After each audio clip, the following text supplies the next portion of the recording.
विवेक और श्रद्धा की शादी को कुछ ही दिन हुए थे और वो आज दोनों अपनी हनीमून के लिए होटल में जा रहे थे। विवेक अभी होटल कितनी दूर है? ज़्यादा नहीं, बस यहाँ से 60 किलोमीटर दूर है। इतनी दूर? बस हम दोनों सही टाइम पर पहुँच जाए। देखो मौसम भी बहुत ख़राब है, कहीं बारिश शुरू ना हो जाए। श्रद्धा के कहते ही ज़ोर की बिजली कड़की और बारिश शुरू हो गई। तभी विवेक बोलता है, कुछ और ही बोल देती वो भी सच हो जाता। देखो ना, तुमने अभी कहा ही था कि बारिश शुरू हो गई। ऐसा कुछ नहीं है, मौसम तो पहले से ही ख़राब था, कोई भी अंदाज़ा लगा सकता था।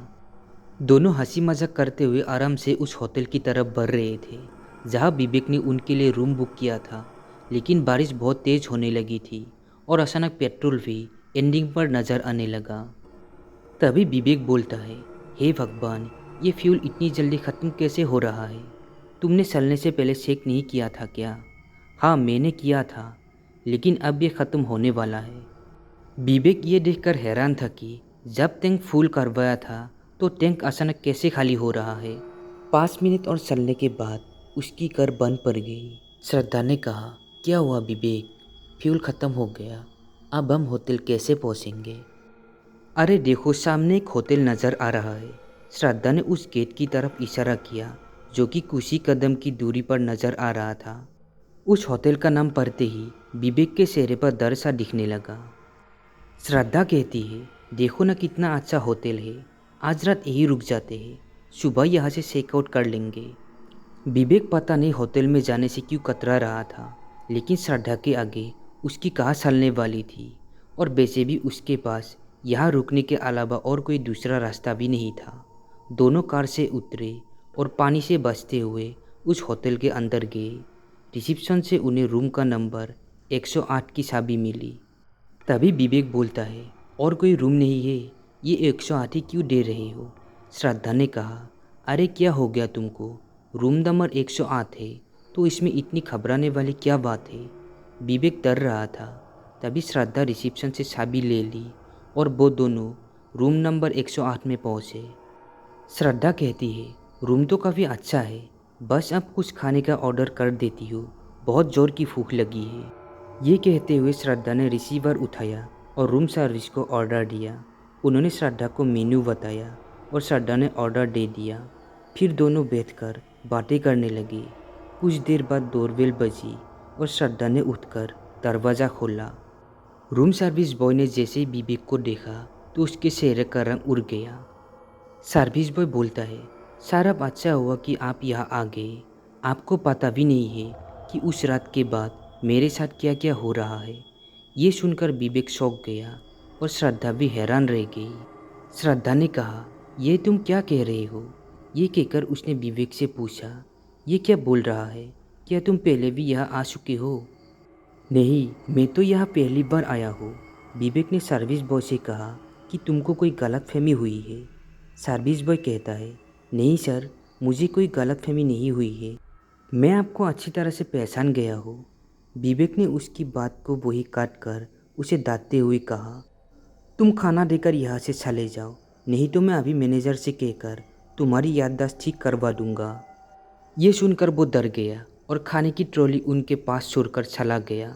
श्रद्धा को ये बात बहुत ही अजीब लग रही थी, लेकिन फिर भी उसने विवेक से कोई सवाल नहीं किया और दोनों ने साथ बैठकर खाना खाया। सर्विस बॉय वहाँ से निकलकर कॉरिडोर से जा रहे थे, तभी उसको किसी की हंसने की आवाज़ सुनाई दी। ये सुनकर वो डर गया और पीछे पलट कर देखा तो वहाँ कोई नहीं था। तभी सर्विस बॉय डरते हुए कहता है, अब वो यहाँ आ चुका है, अब तुम मुझे डराना छोड़ दो। तभी पीछे से एक आवाज़ आती है, तेरा जिंदा रहने से मुझे कोई फ़ायदा नहीं है, तू उसको यहाँ लेकर नहीं आया, मैंने ही उसको यहाँ रोकने के लिए मजबूर किया।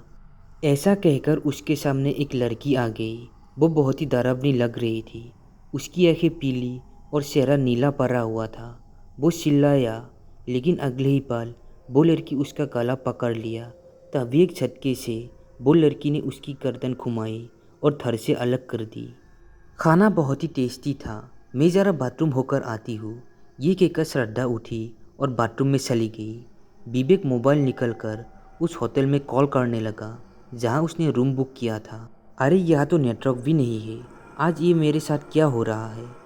क्या हुआ विवेक, तुम इतना परेशान क्यों दिख रहे हो? ये सुनकर विवेक ने श्रद्धा की तरफ देखा और उसको देखता ही रह गया। उसने रेड कलर की टॉप और शर्ट पहनी हुई थी। श्रद्धा उसकी तरफ देखकर मुस्कुरा रही थी। विवेक कहता है, तुम तो बहुत ही आज अलग दिख रही हो। ये सुनकर वो उसके करीब गई और उसको गले लगा लिया। विवेक, तुम किससे बात कर रहे हो? किसी का कॉल आया है क्या? श्रद्धा की ये आवाज़ बाथरूम से आ रही थी, जिसे सुनकर विवेक हक्का बक्का रह गया। अगर श्रद्धा बाथरूम में है तो ये कौन है? ये कहकर वो अलग हो गया। वो लड़की श्रद्धा नहीं बल्कि वही भूत वाली लड़की थी जिसने कुछ देर पहले वेटर को मारा था। उसका भयानक रूप देखकर विवेक डर गया और चिल्ला उठा। उसकी चीख सुनकर श्रद्धा बाथरूम से बाहर निकली और उसको देखकर वो भी डर गई। उस लड़की की आत्मा ने कहा, सर मैं आपका बहुत ही बेसब्री से इंतज़ार किया है। आज वो दिन आ ही गया। इतना कहकर उसने विवेक का हाथ पकड़ा और उसको झटका देकर तोड़ दिया। उसकी गर्दन पकड़ी और उसको हवा में ऊपर उठा दिया। उसने तौली पर रखा हुआ कांटा उठाया और विवेक के गर्दन पर खसाखस करके मारने लगी। विवेक चिल्ला रहा था, बचाओ बचाओ। उसके गले से खून निकलने लगा। तभी उस लड़की की आत्मा ने कहा, मैं कौन हूँ और मैं तुम्हें क्यों मारना चाहती हूँ? अपनी बीवी को बताओ, वरना अभी के अभी तुझे ख़त्म कर दूंगी। विवेक कहता है, बताता हूँ, मुझे छोड़ दो नेहा। श्रद्धा कहती है, ये क्या कह रही है? विवेक कौन है ये? ये मेरी सेक्रेटरी थी नेहा। पिछले साल मैं इसके साथ बिजनेस मीटिंग के लिए दिल्ली जा रहा था।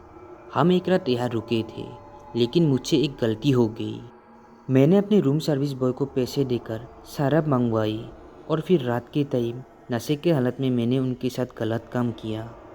श्रद्धा ने कहा, तुम कितने घटिया इंसान हो विवेक, आज पता चल रहा है। सुबह जब मेरी आँख खुली तो ये मेरे बेड पर बैठी रो रही थी। इसने मुझे बताया रात को क्या हुआ था। मैंने इसको चुप करने की कोशिश की और ये भी कहा कि जितना चाहे पैसा ले लो, लेकिन इस बात को यही दबा दो। लेकिन इसने एक भी बात नहीं मानी, बल्कि ये मुझसे कहने लगी कि मुझे इनसे शादी करनी पड़ेगी। ये मेरे सामने पुलिस को कॉल कर रही थी।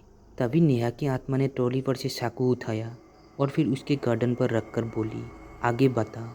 ये मेरे ही सामने पुलिस को कॉल कर रही थी। इससे मोबाइल छीनने के चक्कर में मैंने इसका सिर टेबल से टकरा दिया। इसके सिर पर बहुत ज़्यादा चोट आई और ये बेहोश हो गई। खून तब भी बहुत तेज़ी से बह रहा था। मैंने सोचा कि इसे बचा लिया तो होश में आते ही ये पुलिस को बता देगी और मैं फंस जाऊंगा। इसलिए मैंने इसको मरने दिया और फिर रूम सर्विस बॉय को और पैसा देकर इसकी लाश को ठिकाने लगाने को कहा। श्रद्धा ने कहा, मुझे खुद पर शर्म आ रहा है कि मैंने तुम जैसे इंसान से प्यार किया और शादी की। तभी नेहा की आत्मा ने कहा, सुन लिया ना तूने, अब तेरा भी समय आ गया है। ये कहकर नेहा की आत्मा ने हाथ में पकड़े चाकू से एक नहीं बल्कि कई बार विवेक के पेट में घोंप दिया और फिर वही चाकू उसके गले पे फेर कर उसको ख़त्म कर दिया। मरने वाला इंसान श्रद्धा का पति था, लेकिन फिर भी श्रद्धा के चेहरे पर पति के खोने का गम नज़र नहीं आ रहा था। नेहा की आत्मा ने श्रद्धा की तरफ देखा तो श्रद्धा बोली, नेहा मैं तुम्हारी मौत की सच्चाई सबके सामने लाकर रहूँगी, ताकि जो तुम्हारे साथ हुआ वो किसी और के साथ ना हो। अगर आप लोगों को ये कहानी पसंद आई है तो कमेंट में ज़रूर बताना। साथ ही चैनल को सब्सक्राइब ज़रूर करना।